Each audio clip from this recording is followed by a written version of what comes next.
plays. First, you're going to see a play by Teresa Rebeck, hiding over there.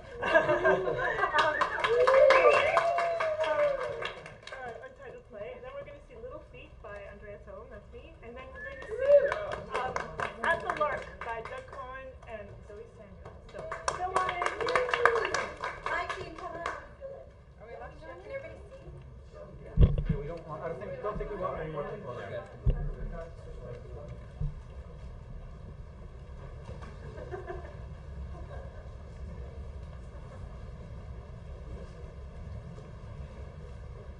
What are you doing? Writing. What are you writing? I don't know yet. If you don't know what it is, how can you write it? Well, I can't think about that. Is it funny? I don't know. Is it important? Important to who? Who do you want it to be important? It's important. Why? Is it important? It's, you know what? It's important to me. Why? Well, because, I can't actually talk while I'm doing this. It's hard to think and talk and write at the same time. Why? Well, because there's a lot of different things. I mean, you have to be thinking about this. Which you don't even know what it is. Yes, that's right. I don't know what it is, so I have to think about it, which means that I can't talk about it. People think and talk at the same time all the time. No, they don't. Sure they do. Stupid people. Not stupid Yes, people, stupid, no. Stupid. It is stupid to think and talk at the same time, okay? Lots of people, in fact, talk without thinking at all, and that's even stupider. But thinking and talking at the same time is stupid. I don't care what anyone says, okay?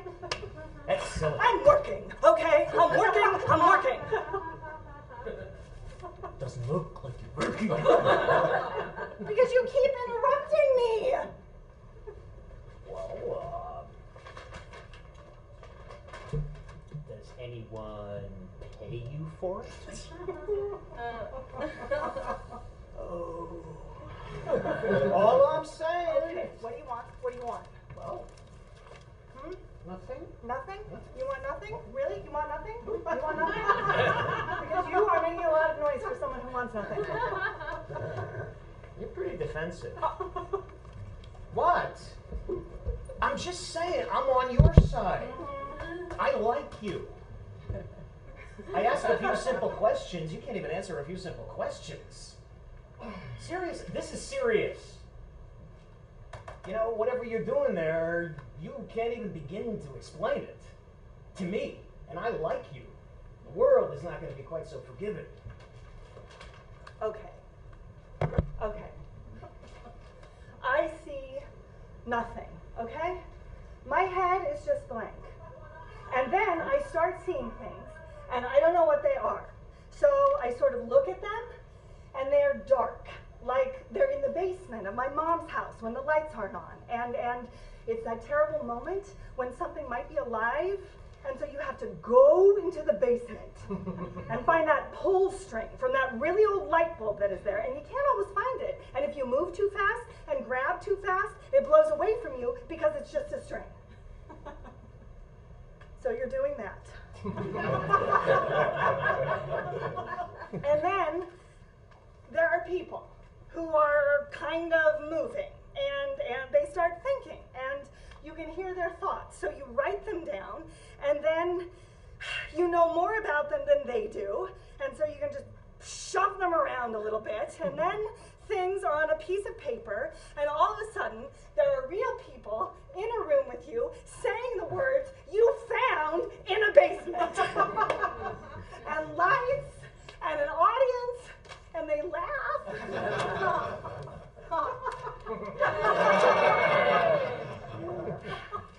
It's like that. Okay. What you just said? That is so fucking crazy. You could get locked up for saying shit like that. I'm aware. Now go away. Go away. Go away.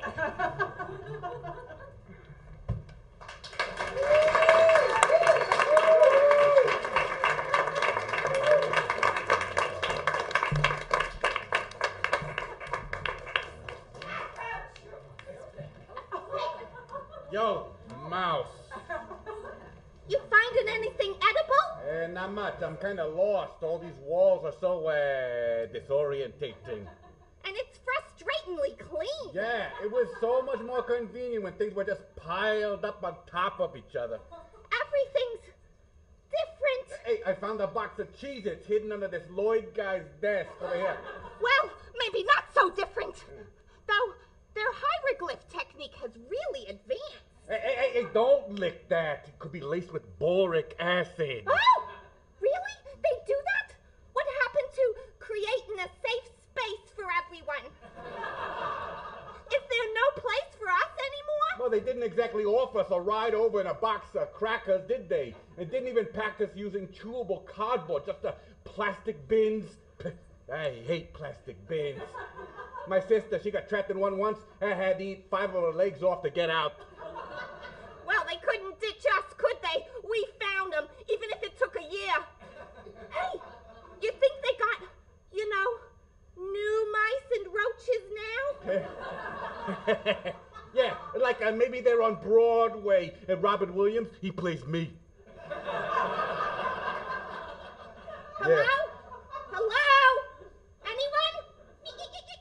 Nah, there ain't no vermin here. I already checked the security cams, all 4. Cameras? Then they'll see. Oh my God. Do you think they'd set traps? Would they really forget where they came from like that? Hey. Don't worry. We don't show up on the cameras. Hey, I may be small, but I have a very large presence. Okay. No, doll, we're ghosts. Ooh. We inhabit another dimension. But I'm not dead. You most definitely are, but immortalized as the millionth blotch on the asphalt of the corner of 47th and 8th. You mean that? Yeah, that fucking pedicab, yeah. I thought I dodged it. But then how are you? Hey, do you know the life expectancy of a cockroach? I've been dead since the day we crawled out of 939. But we've been wandering the city for months, trying to pick up the scent of that handsome, skinny guy's intoxicating moisturizer. Breaking into this Death Star's building's air vents. Is this vermin heaven? Please say no. I was expecting, fields of ripe golden grain, rivers of cheese, maybe that charming mouse from Shetler Studios. This can't be all there is. Oh no! Is this that development hell the humans are always talking about? Oh God, I hope not. Shh! What's that? I thought you said there weren't any. Hold on. Is that me? No, it couldn't be. She looks just like me when I was a day or two old.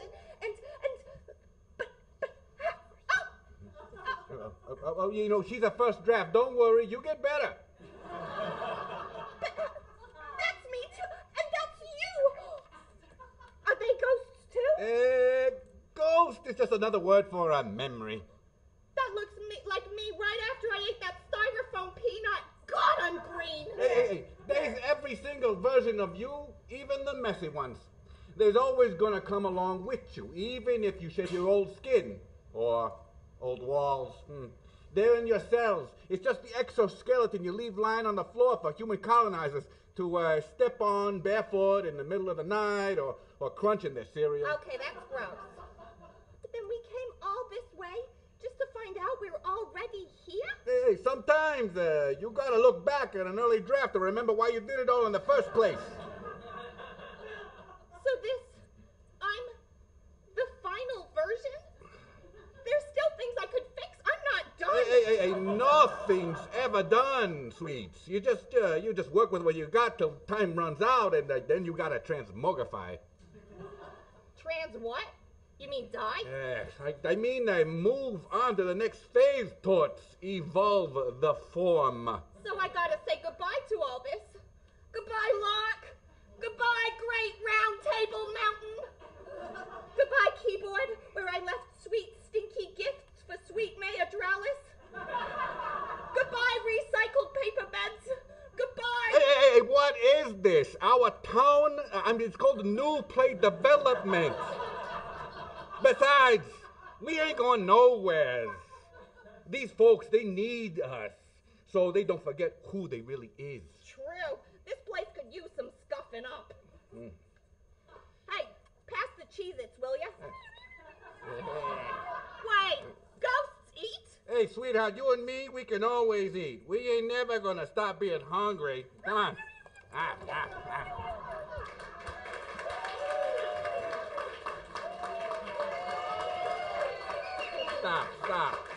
Stop it already, stop. Too much.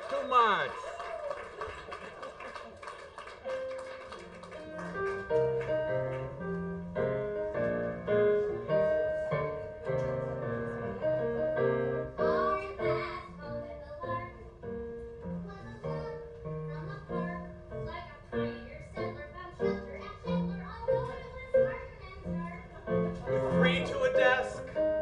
It was simply grotesque. We had obsolete features and four-legged creatures who scuttled around in the dark at the Lark. Since our landlord was bent, she kept raising the rent.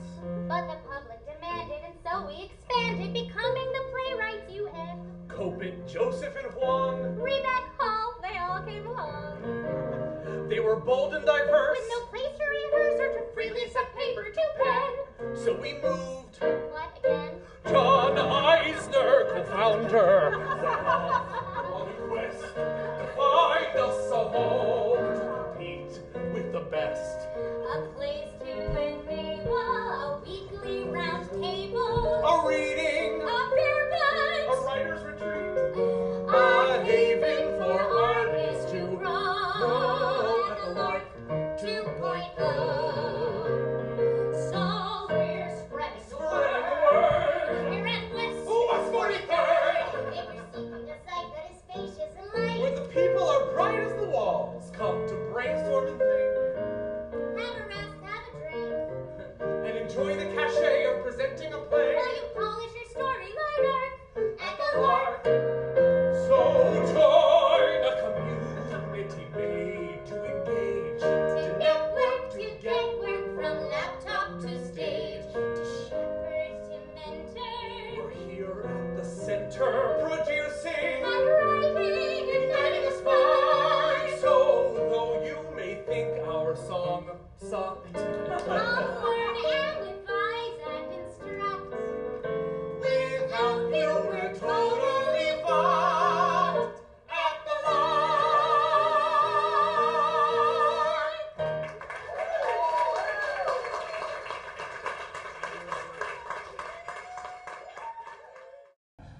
Ladies and gentlemen, good evening and welcome to the Lark Theater's Bare Bones Studio and this trio of 3-minute plays written by David Henry Huang, Arthur Copit, and Chisa Hutchinson. Odysseus on 43rd Street by David Henry Huang. Odysseus, a king, approaches Euryclea, his old nursemaid. Slain bodies lie scattered all about them. My dear old nursemaid, why do you sit in wretched supplication while the rest of my land rejoices at the victory I have won today? Oh, it's nothing. Please share with me the source of your pain, lest I feel suddenly compelled to loose my bow and slay you as well alongside mine enemies. My dear Odysseus, your legendary temper enchants me. I am reminded of that incident from your childhood when you hurled the feces across the pond. My childhood does not concern us this day. Of course. I celebrate the restoration of your house. How after 10 years at war, you returned to your own land disguised as a beggar, to reclaim your palace from the hordes of unworthy suitors who sought to spoil the bed of your faithful wife, Penelope. Even as a child, I admired your ability to so baldly deliver exposition. So why then do you weep and wail, however silently and passive-aggressively? For what do you mourn? For off-Broadway. Truly? Not to mention the overall state of the not-for-profit theater. Horrors! I treasure the theater, as do all warriors and military men. Please deliver more exposition. The not-for-profit theater movement, born in the spirit of rebellion and opposition to the commercial forces of Broadway, has instead become handmaiden to the very mentality it once opposed. Theaters vie to program shows they deem most likely to transfer commercially, for which they receive so-called enhancement money from the very producers whose ways they once mocked. And what has suffered most in this calamity? The individual voice of the playwright. Once, like Oedipus, the playwright was king. Yet today, they are forced to jump through treacherous hoops in vain hopes of winning a production. Their work shaped and reshaped and then formed yet again by literary departments and dramaturgs. What's a dramaturg? Exactly. So, great Odysseus, you have defeated the Trojans, found your way back home, slain the invaders of your house. But can you save the theater? Once again, I shall utilize the cloak of deceit. I shall disguise myself as an ordinary man with a name most common. For instance, John? Yes. John. And as John, I shall affect a manner.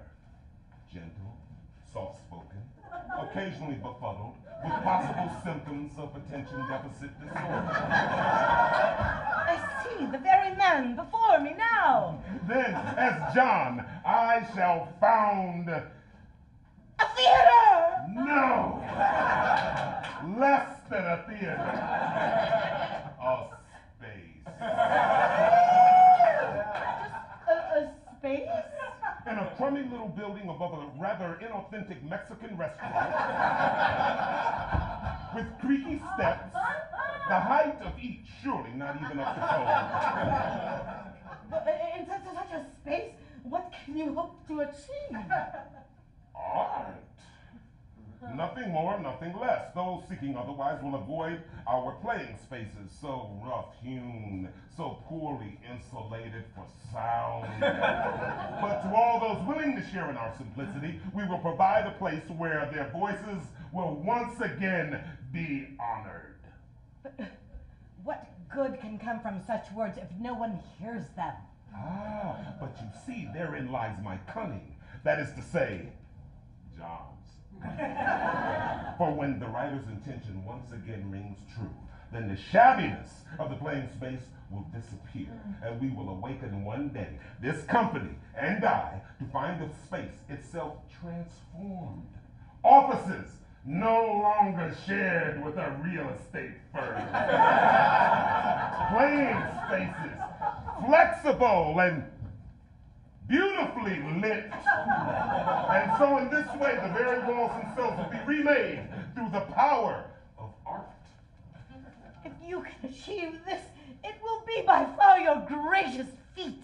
I must succeed, for until the theater is once again led by artists, we will all remain wandering in darkness on that day when I look up and see the walls transformed.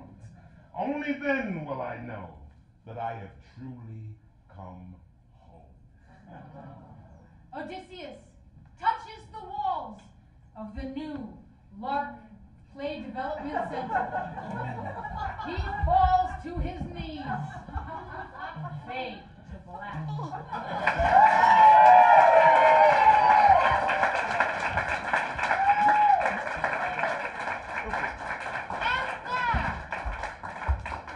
Imagine, if you will, that we are somewhere else, in another studio, possibly only a few blocks away, or maybe in another city, even another state. Really, this sort of thing happens in many places. Now imagine that the play that you just saw, much to your delight, was done there instead.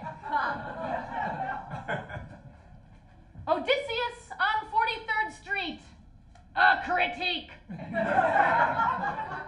by Arthur Kopit.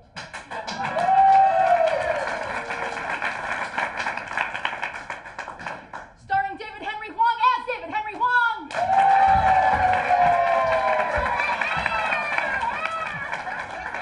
And Arthur Kopit as an unnamed moderator.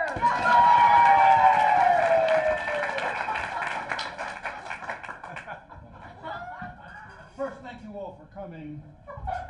Thank you, Mr. Wang, for sharing with us this curious little play, supposedly about Odysseus. More on that anon. Huang. What? The name is pronounced Huang.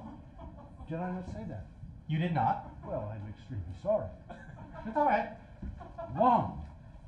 Yes. So, Mr. Wang.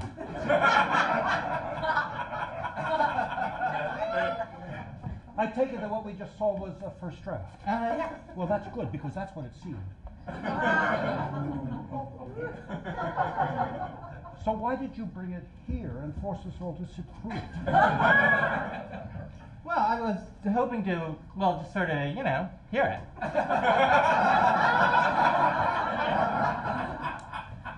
Hear it. Yes. And then what? I'm not sure yet. I only just heard it. Except, of course, at rehearsal. They rehearsed this? They did, yes. More than once?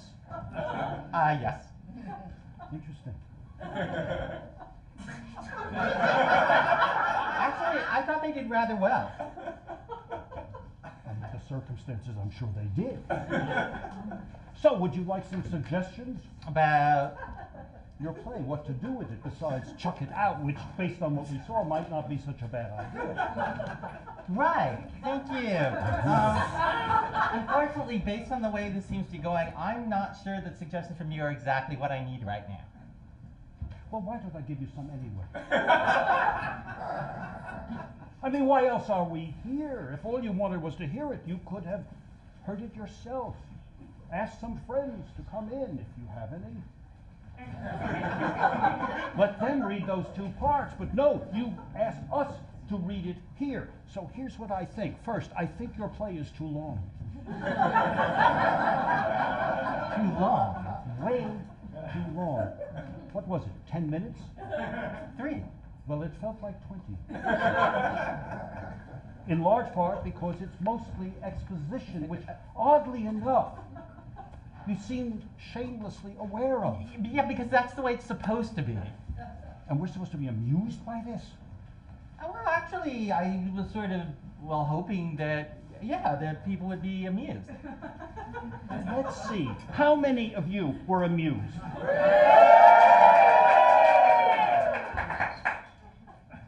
Who are these people? I know. I mean, are they family? Only a few. What about the rest? No idea. Well, obviously they don't go to theater very often, or you would not have found this so amusing. Excuse me. Yes. I agree with you that this play was way too long. Well, thank you. Finally, someone with taste. And I took it upon myself to jot down a few notes. There's quite a few lines that are really just begging to be cut, and I think I have some ideas about the lines that might replace them. What about just cutting the whole play? Actually, that would work really well. I have a comment. Over there, yes, you, yes. The female character in this play has no depth whatsoever. In fact, it seems that she's just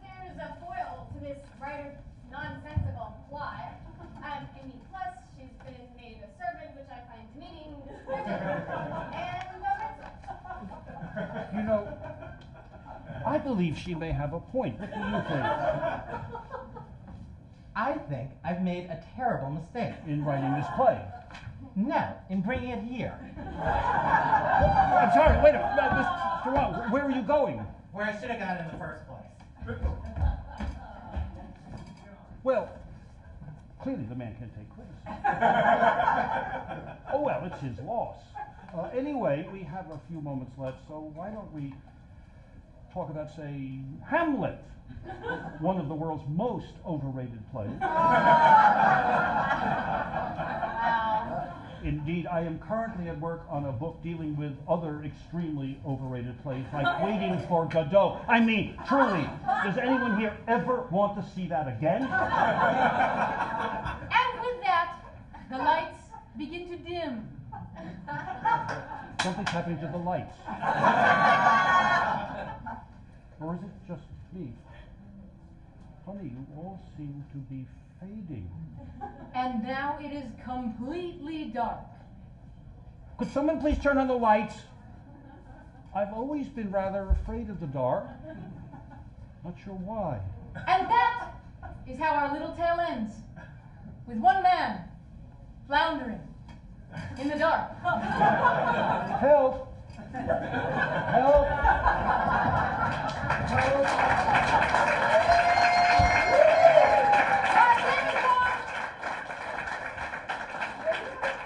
While David Wong, by now somewhere off stage, strides forward, purposefully. Yes, this is indeed symbolic.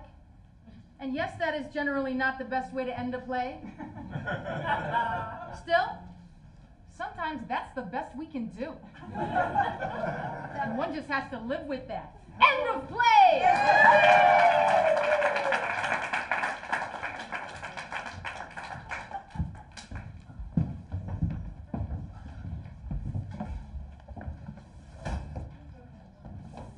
A housewarming of sorts. By Chisa Hutchinson. On one side of the playing space, a man. On the other side, a microwave. In the center, standing on a block, is playwright Chisa Hutchinson. A stagehand comes out and presses a button on the microwave.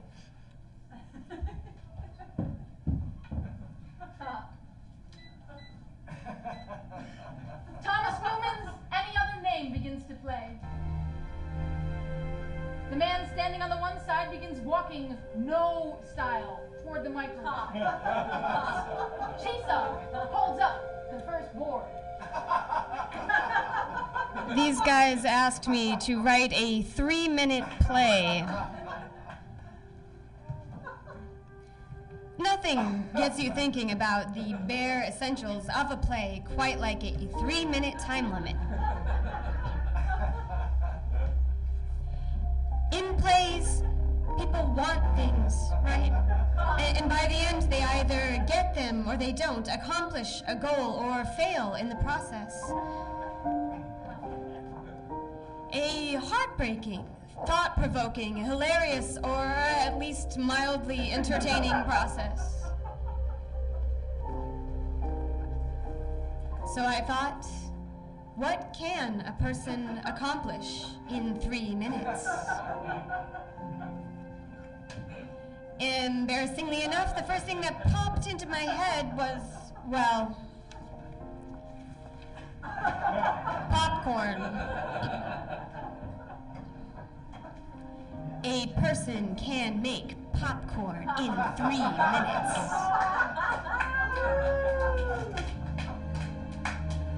So you're watching this man now, and maybe you're wondering, will he ever make it to the other side?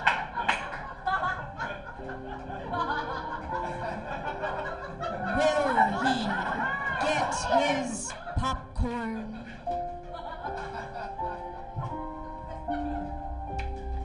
Okay, so now the action of the play has been established.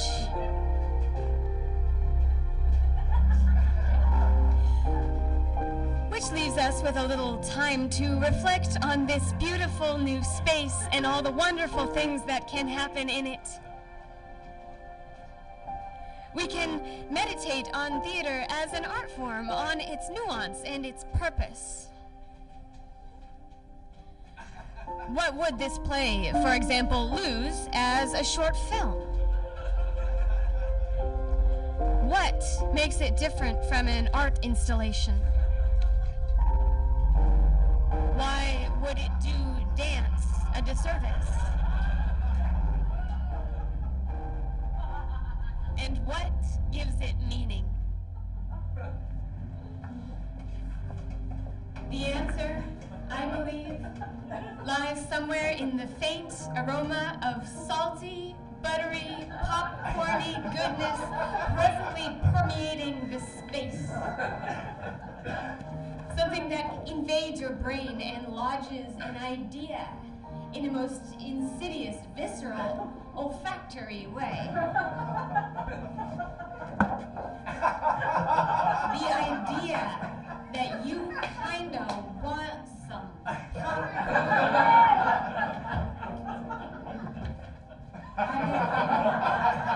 bet you didn't even know you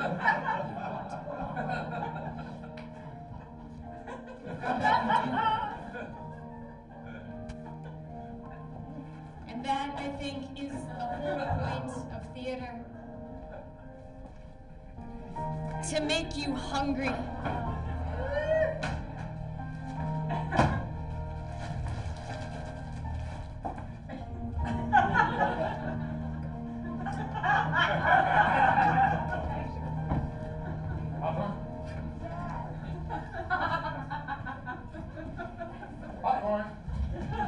Thank you for letting us share and welcome to our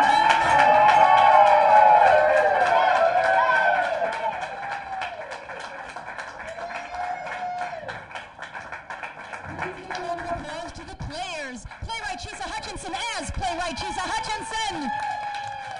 Raina DeCourcy as voice of the poster boards. Playwright David Henry Wan is Playwright David Henry Wan. Mr. Stephen Bashir as Popcorn Man. Playwright Arthur Coppin as the moderator. Please clap for Odysseus. These plays have been directed by Mr. Sturgis Warner and stage managed by Michael Aaron Jones. Have a great night. Please follow your guide to your next performance.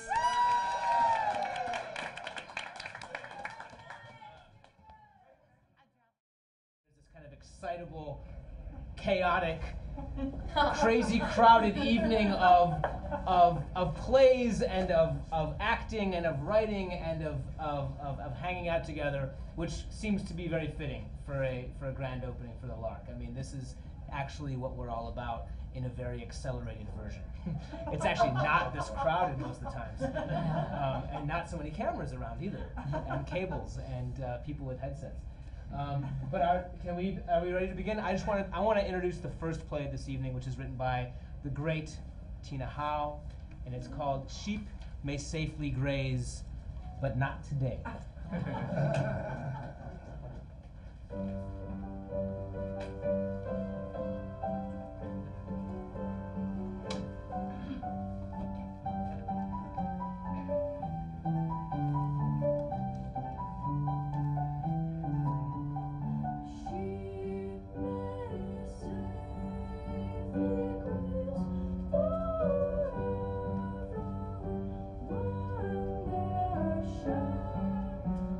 God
Ma.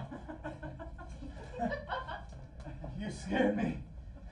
I told you not to come home until you came of age. I came of age. What the hell you have? You're still wearing that horrible sweater. Okay, my sweater's got nothing to do with it, okay? That sweater is horrible.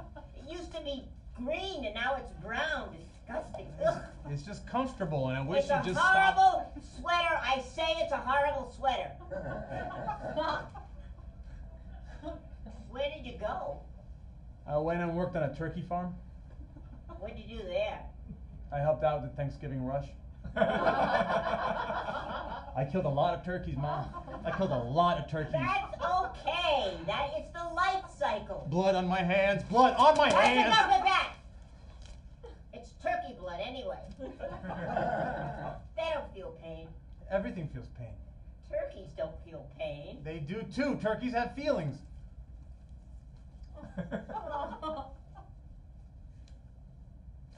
It's always looked both green and brown. It came that way. I mean, sometimes it looks green, sometimes it looks brown, sometimes it looks both green and brown. And I washed it. I washed it by hand. Here, you can smell it. Oh, I don't want to smell that. Smell it. No. Smell it. No. Smell it! No. I washed it with an artisanal peanut soap. Smells clean. It is clean. But it is threadbare anyway. It was hard being out there on my own. You know, it was hard to leave home. Of course it's hard. That's the point, young man. You needed to grow up, and frankly, I don't think you have even. Don't tell me what I need to Don't do. you raise your voice at me. This I is killed my turkeys, house. Ma! I killed thousands of You turkeys! killed turkeys, I so committed what? genocide! That's what it was! It was You genocide! just stop that right now! Turkeys are what families eat. When they get together and they sit around the table and they give thanks for the many gifts that they have, they eat turkeys.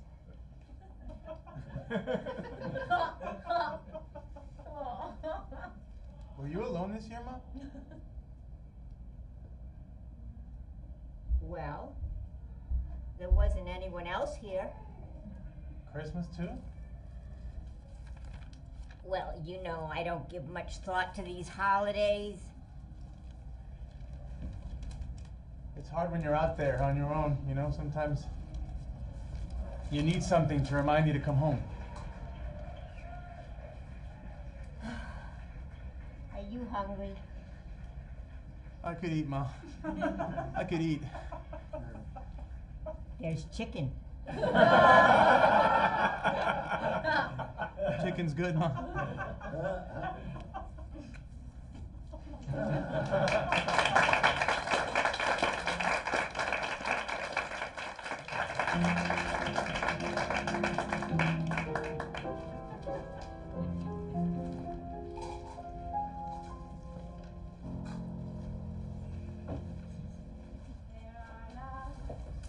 Coming of Age Post-Creation by Marcus Godley.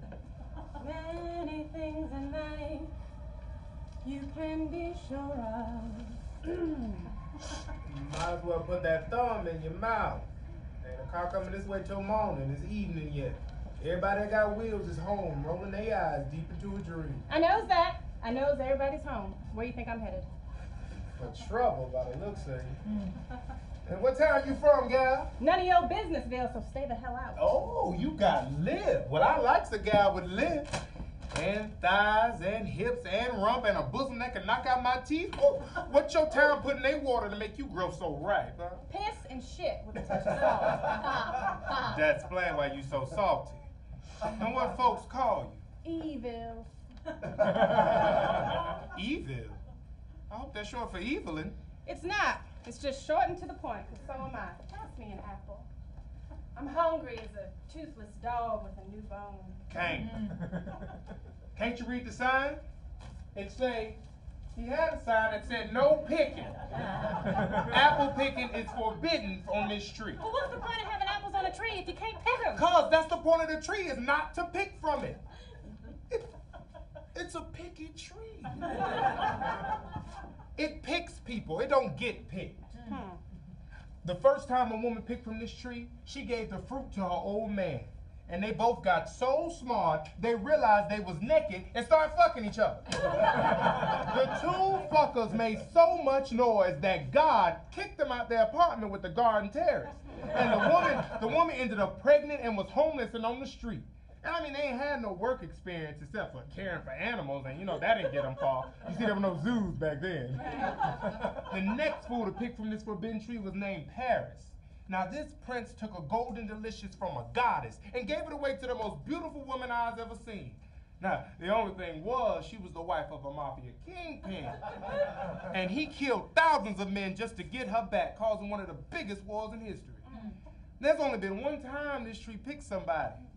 One of these apples fell on the head of a man named Newton.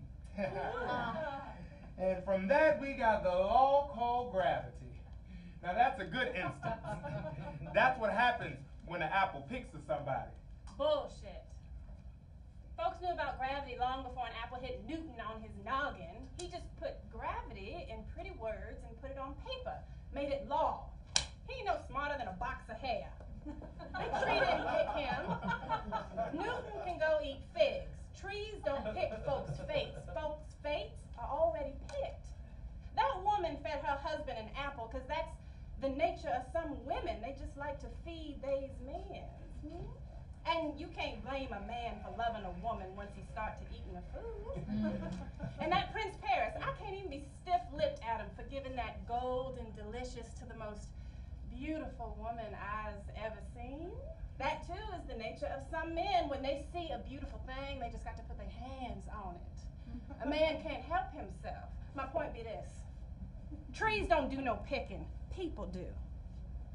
If shit comes to fruition, it ain't cause of the picking, it's cause of the aftertaste. Our fates are already charted, and our lives are but plays, and we're mere players. If you mad about it, take it up with the playwright. Now pass me an apple. It ain't like anyone's gonna notice it's missing. Give me that fat one. No, the farmer will notice. He's a fruit picker, you know. He knows his fruit. He sounds like a nut. He's my paw. Of course, apple doesn't fall far from the tree. Where's your southern hospitality? I'll die in this evening heat if I don't get some apple in me. Some juice. Just one bite, and I promise I'll leave. Please, sir. Pretty please. Oh, come on, don't chew on me like that, sugar. These apples are mine to give. My pa won't even let me have one. To him, this tree is history. Tough! I gotta have one now.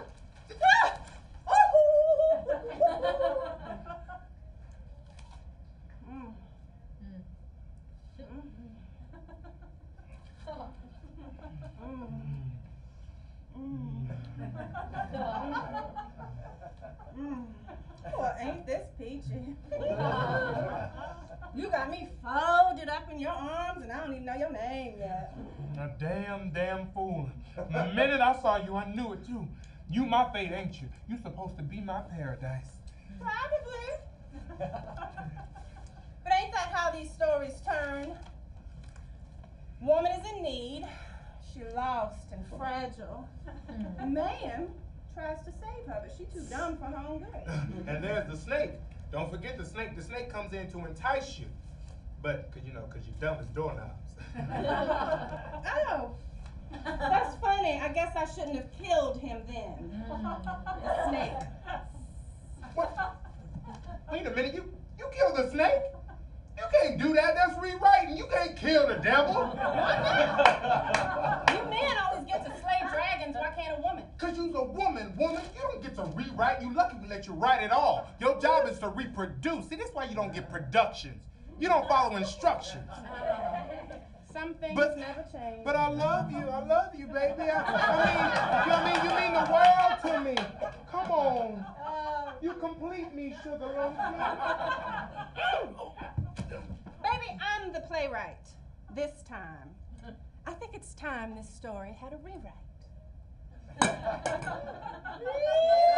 Not many things in life you can be sure of. except rain comes from the clouds, sun lights up the sky, and hummingbirds do fly.